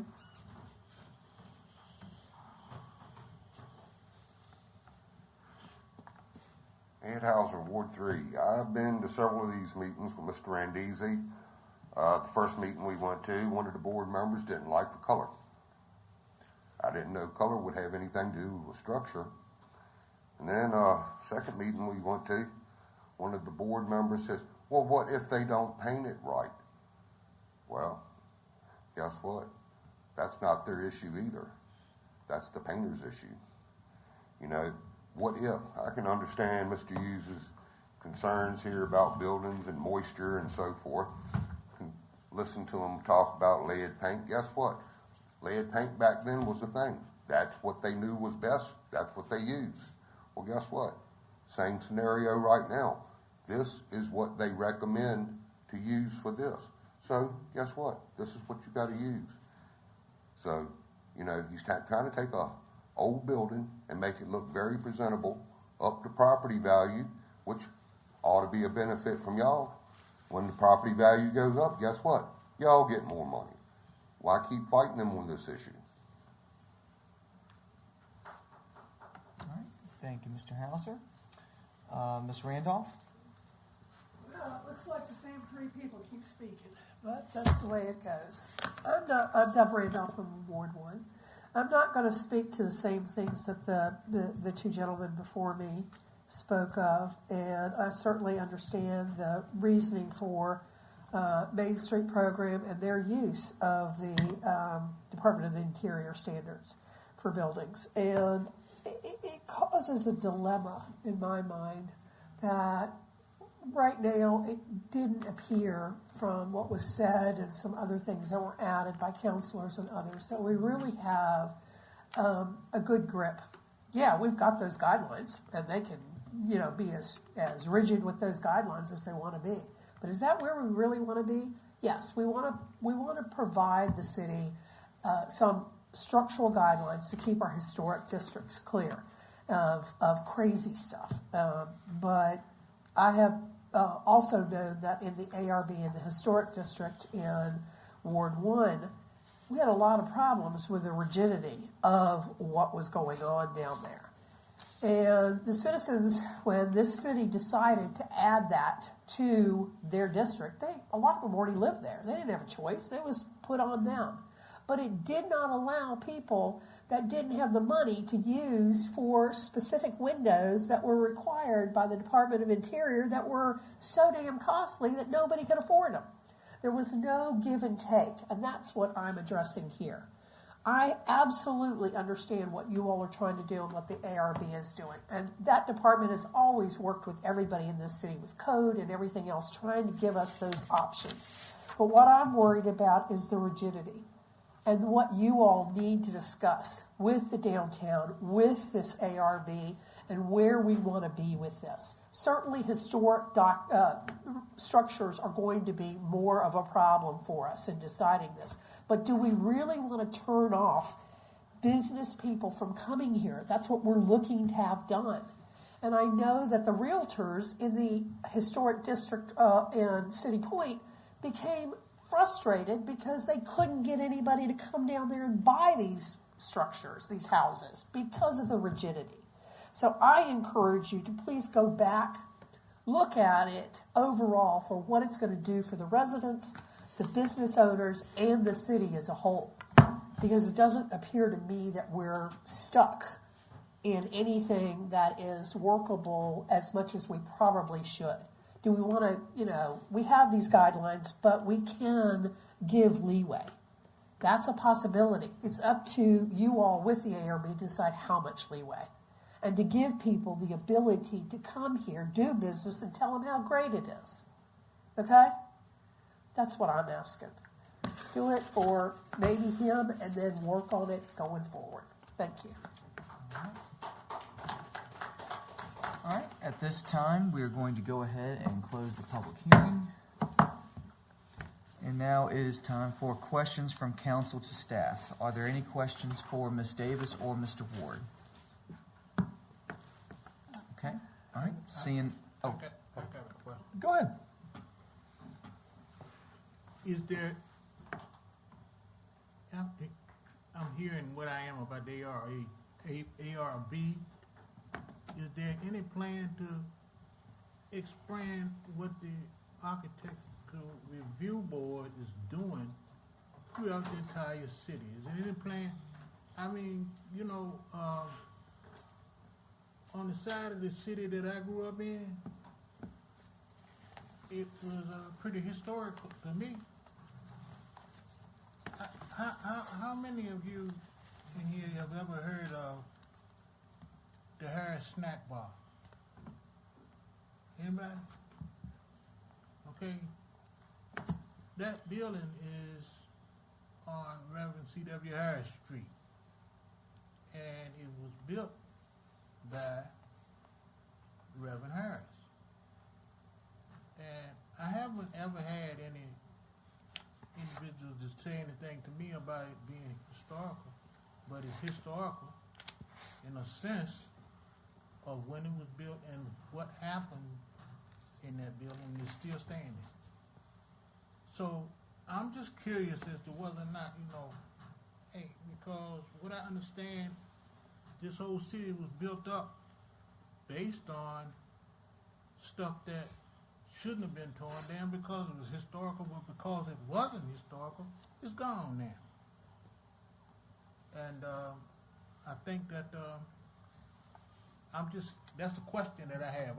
My question is, are you guys looking to expand this ARB throughout our entire city? That's my question. So I can speak briefly to that, and we'll be happy to follow up with you in more detail. With the recent amendments to the ARB legislation or city code of ordinances, the city council, in conjunction with staff's recommendation, added the opportunity for the addition of individual landmarks to the area of ARB review. So individual properties, like the property that you're referring to, there's another church in that same area that we're having conversations with currently about potential addition to the landmark list. Those conversations are underway. What history?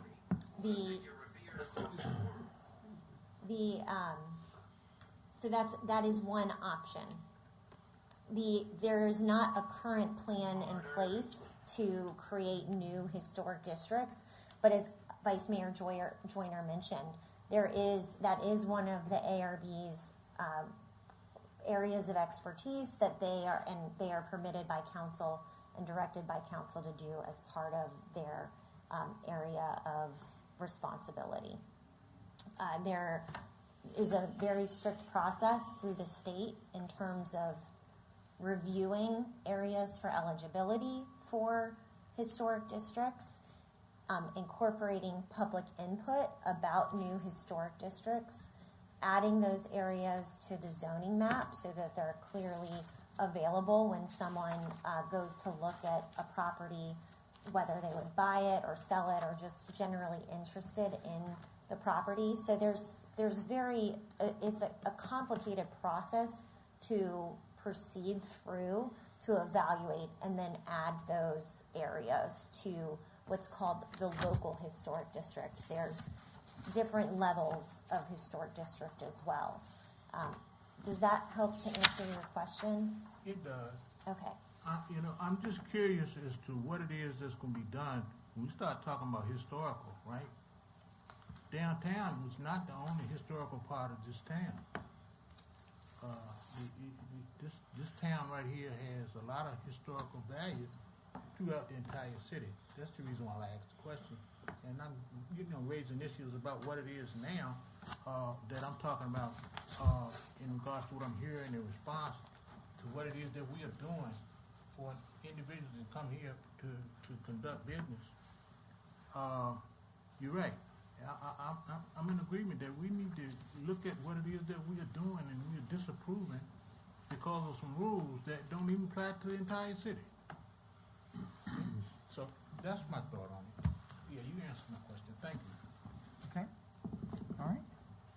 I'd like to make a motion. Yes, ma'am. I'd like to make a motion that we approve Mr. Randizzi's request to paint his building.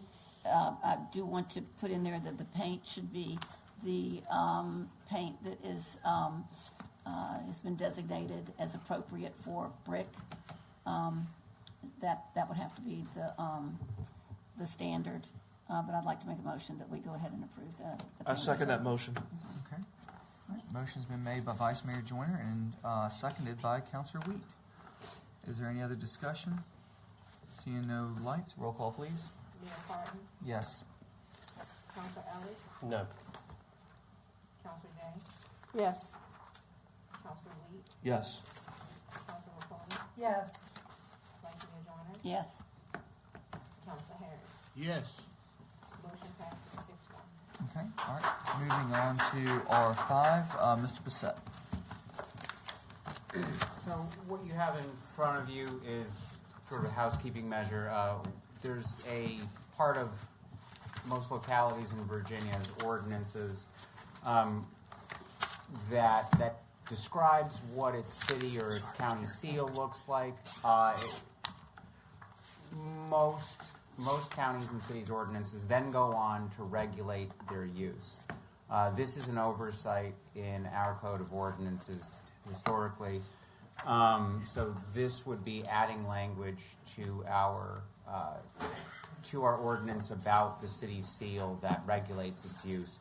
Basically says that the city seal is meant to be used for official city documents, on city communications, and that it's not to be used for things like advertising a product or for in ways that would imply endorsement by the city of your product, of your candidacy, whatever the case may be.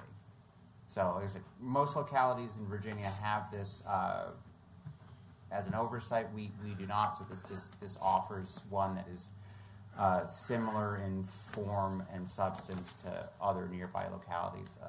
Richmond, Colonial Heights, Chesterfield County have similar ordinances. Well, I will say thank you, Mr. Bissett, for this housekeeping measure. I appreciate you being proactive about these and several other things that you've been working on between you and your team. With that, we're going to go ahead and open up the public hearing. We don't have anybody signed up for it, so we're going to go ahead and close it. At this time, do I have a motion to adopt the ordinance for adopting and regulating the use of the city seal as presented tonight? So moved.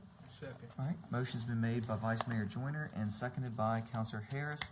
Is there any discussion? Seeing no lights, roll call, please. Mayor Parton, Yes. Councilor Ellis, Yes. Councilor Day, Yes. Councilor Weed, Yes. Councilor Rapoli, Yes. Vice Mayor Joyner, Yes. Councilor Harris. Yes. Motion passes 7-0. Okay, R6, Mr. Ward.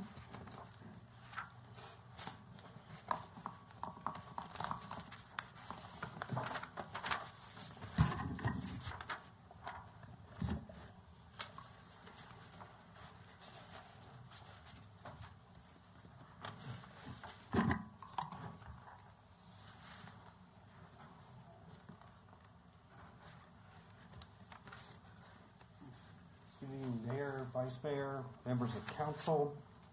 I have 6 items for you this evening, I think, 5 or 6. I've lost count. Tonight's first one relates to some remaining community development block grant CV funds that remain unspent.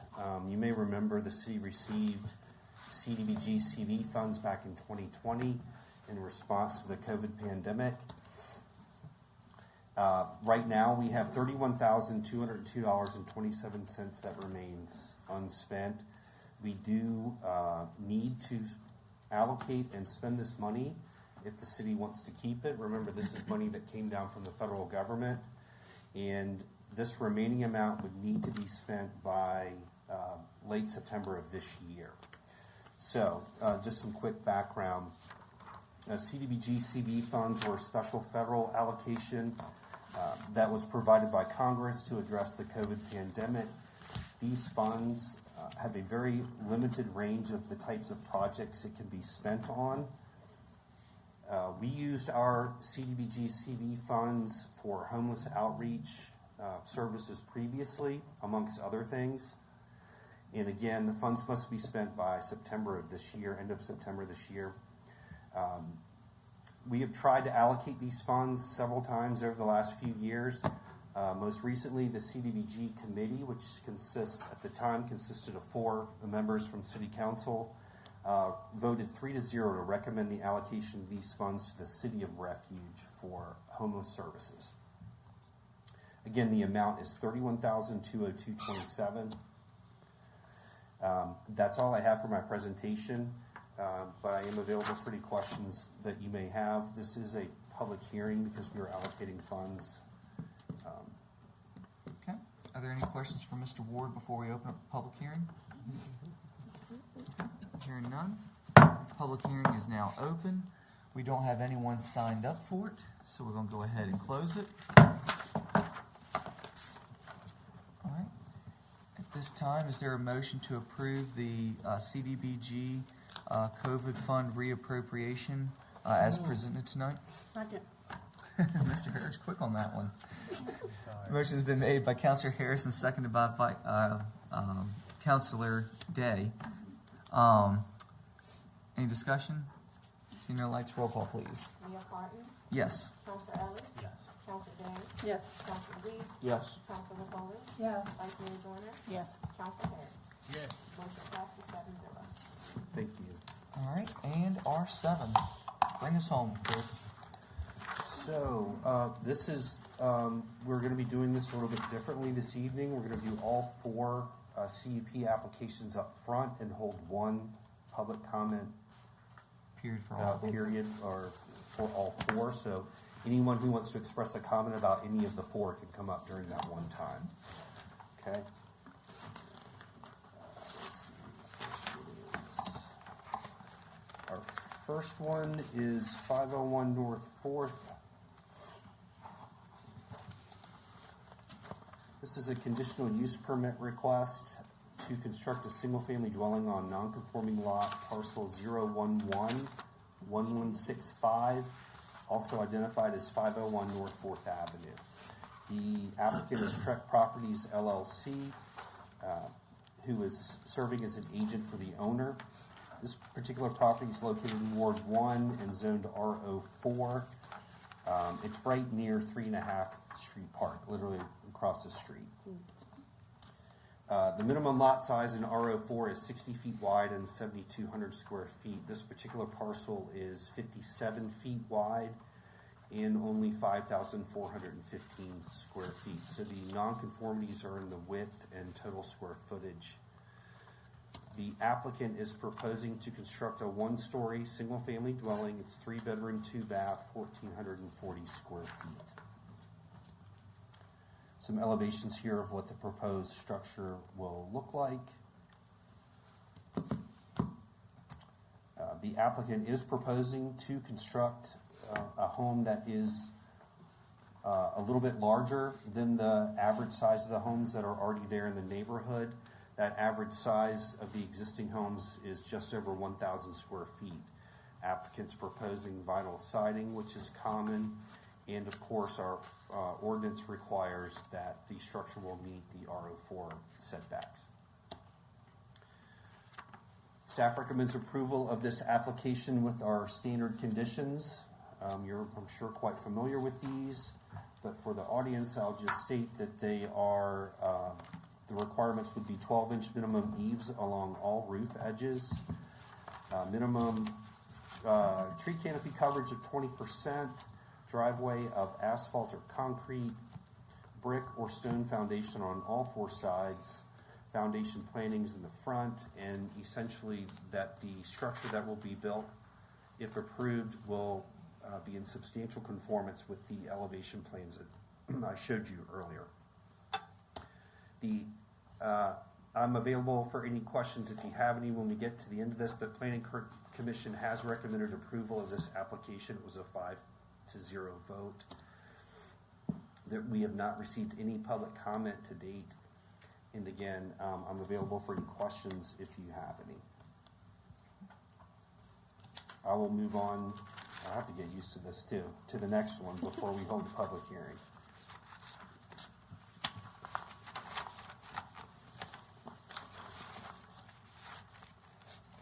Our next one is a conditional use permit for 238 East Broadway. This one's a little bit different because our B1 ordinance requires a conditional use permit under certain circumstances. This is not a non-conforming lot. It's just that the applicant is requesting to have second-floor apartments that are smaller than what the ordinance dictates. The applicant is Philip Hughes. He's the owner of Broadway Building LLC. This particular property is located in Ward 2 and Zone B1. The B1 ordinance states that residential units under 700 square feet average must obtain a conditional use permit application. Some maps here. The one on the left shows, it might be a little difficult to see, but it's outlined in blue as the location of the property. And then on the right is the front of the property. I've put a box around the door. That would be the primary entrance and exit up to the second floor apartments. Here's floor plan. So the applicant is proposing 2 second-floor apartments that on average would be less than 700 square feet. This is a sketch floor plan of what is being proposed. So the applicant's position for this is that the historic nature of the building prevents expanding second floor area to accommodate larger units. The units will have full kitchen with in-unit washer and dryer, and that is uncommon typically for a studio apartment. And the mixed use, which means the residential use on the second floor and the commercial use on the ground floor, is a primary goal of the comprehensive plan. Staff's analysis is that on the second floor, this space in a previous iteration was used as artist studios. And my understanding is it had limited success at the time when the ground floor was operated primarily as a coffee shop. Second floor units will have a separate dedicated entrance that keeps residential and commercial uses separate. Mixed use is supported by the comprehensive plan and does adhere to a core principle of traditional neighborhood design, which is throughout our comprehensive plan.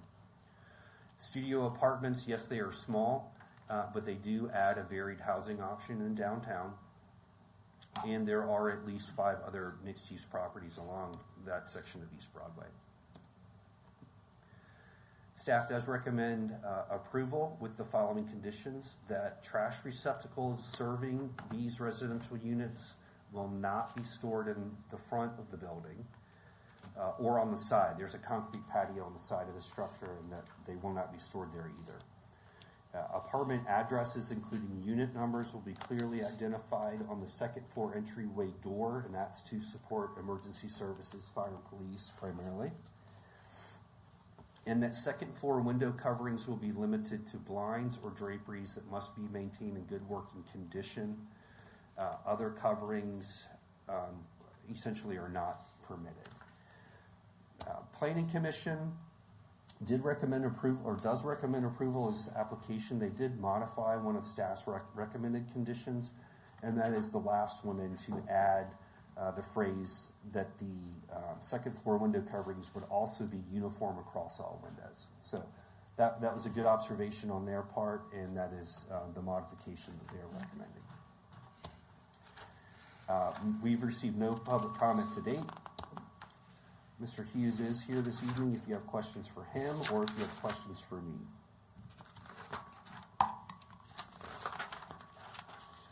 We'll move on to the third one.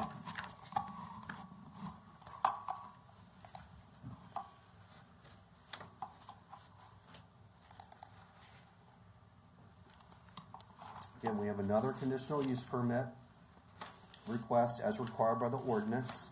This one relates to parcel 0320100 located on Kruper Avenue.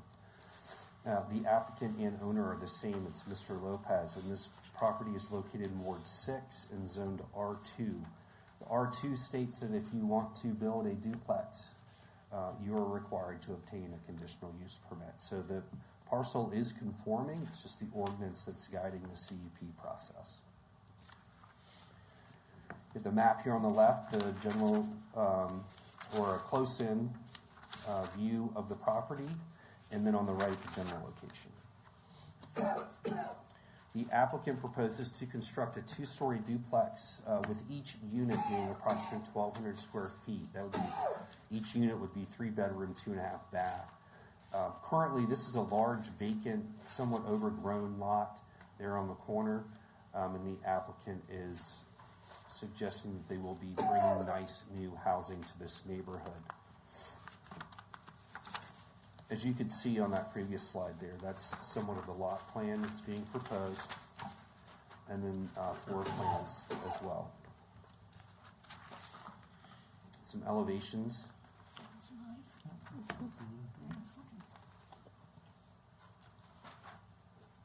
Other duplexes already exist in this neighborhood. In fact, there's one directly across the street. It was built in 1965. Staff worked closely with the architect and the owner on this, and the staff believes that the design is mindful of the materials, the style, the scale, the siding, and the layout of the rest of the neighborhoods. That feels that it would be a nice complement to this neighborhood. And that the project generally supports the comprehensive plan with new construction of varying housing types, and it would be infill development of an underutilized lot. Staff does recommend approval with the following conditions. That lot 18R, which is, it's currently one single lot, that it will be subdivided to accommodate the zero lot line duplex, which will enable the owner and developer to sell these units individually to owner occupants. There will be 12-inch minimum eaves along all roof edges, 20% tree canopy. Driveways will be of asphalt or concrete and brick or stone foundation on all 4 sides, along with foundation plantings, and that the new structure will be in substantial conformance with the designs as presented to you. Planning Commission recommends approval 3-0 with staff's recommended conditions. We've received no comment to date. And the applicant's representative is here this evening if you have questions for him or questions for me. And then our final one is another conditional use permit. This one is for 1004 Elm Street.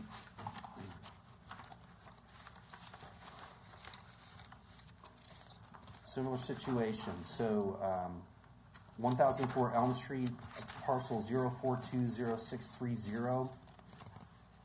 Request to use property as a single-family dwelling in the B3 Highway Commercial District. The applicant is Bluefish Contractor LLC.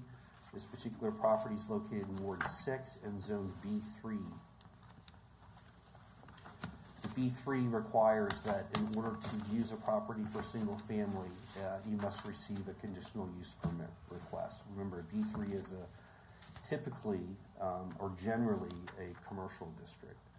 On the left side here, you can see the general location of this particular property, and then on the right, it's a close-up view. This is right north, due north of Cavalier Square Shopping Center.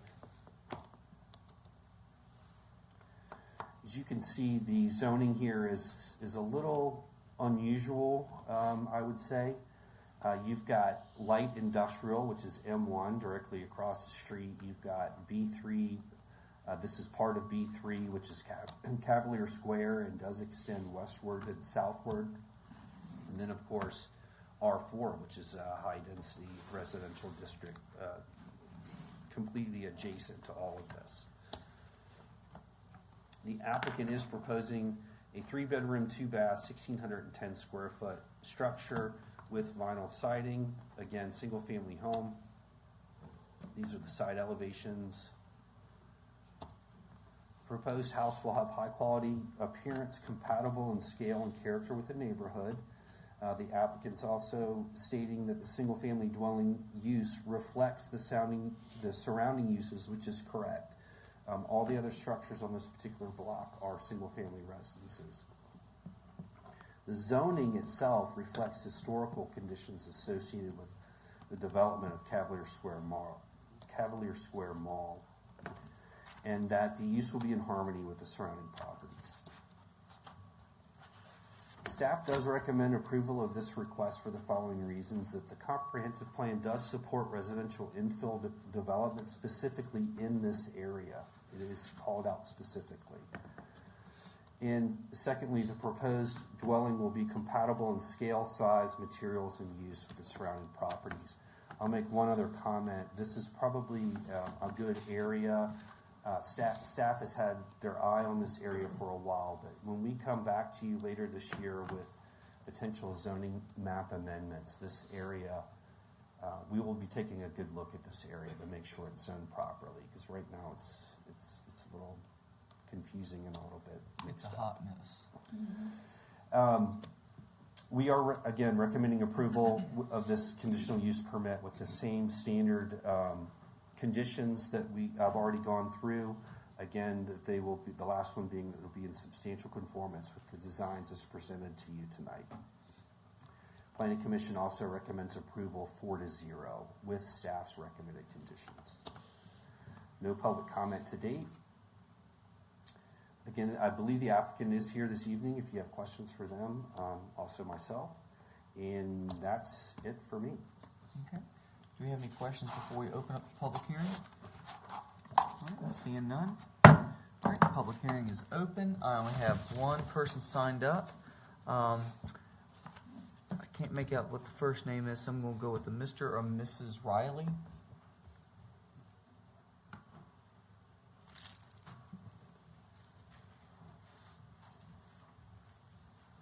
Hello, good evening. I'm actually representing the contractor. Okay. So if there's no questions, then we're completely fine moving forward. Oh, okay. Okay, all right, Great. thank you. Which contract? It was for the last one. For the last one? Yep, Bluefish. Yeah. Yeah. Okay. All right, public hearing is now closed. Mr. Bissett, do you prefer individual motions, or can we blanket this? If you expect that there's going to be the same vote for each one, feel free to take a single motion and a vote. Yes. Okay. And I will say, this is first reading on all of these, but these were ones that were delayed from the meeting that was canceled in January. Okay. So thank you for taking the initiative to vote on these tonight. I was going to request that. Forgot me to ask. I don't want to hold up You good guys progress. y'all did a great job. This is great. I mean, everything is just perfect. And Malika over here hasn't even been on the job for a month, and he's getting housing stock improvements. I don't know about that. These are definitely improvements. All right. Well, at this time, is there a motion to approve the conditional use permits for 501 North 4th Avenue, 238 East Broadway, 1104 Kruper, and 1004 Elm Street as presented tonight? Second. All right. Motion's been made by Counselor Day and seconded by Counselor Ellis. Is there any discussion? Mr. Mayor, may I ask for some clarification? Yeah. In terms of the conditions that are being approved? Is the motion to accept all of staff's recommended conditions except for the one where Planning Commission added that modification? That would be for 238? That includes, yes, with the window coverings. Yes. That includes that. Yeah. Okay, thank you. Yes. Okay. Seeing no lights for discussion, roll call, please. Counselor Harris? Yes. Mayor Parton? Yes. Counselor Ellis? Yes. Counselor Day? Yes. Counselor Weed? Yes. Counselor Fuller? Yes. Vice Mayor Joyner? Yes. Motion passes 7-0. Okay, and, before 9 o'clock, do I have a motion to adjourn? Before you adjourn, That was close. I have a I statement tried, to Mr. make. Ellis. Go ahead, I'm sorry. I have a statement to make. Okay. Earlier this evening, there was comments about comments I made at the last council meeting. Let me say that I apologize to this council for that moment of being human and said something that is not characteristic of my nature. So I truly apologize for that. I apologize for any citizen that was offended by that comment, and I'll continue to be my normal, cool self here after it won't let go. But that was unfortunate. But I do apologize to this council and the community for that unfortunate slip of my tongue. That's all right. We all make Apology mistakes. accepted. Thank you, Mr. Rogers. All right. Do I have a motion to adjourn? So moved. All in favor, say aye. Aye. Any opposed? Ayes have it. Right on the dot. Still 9 o'clock.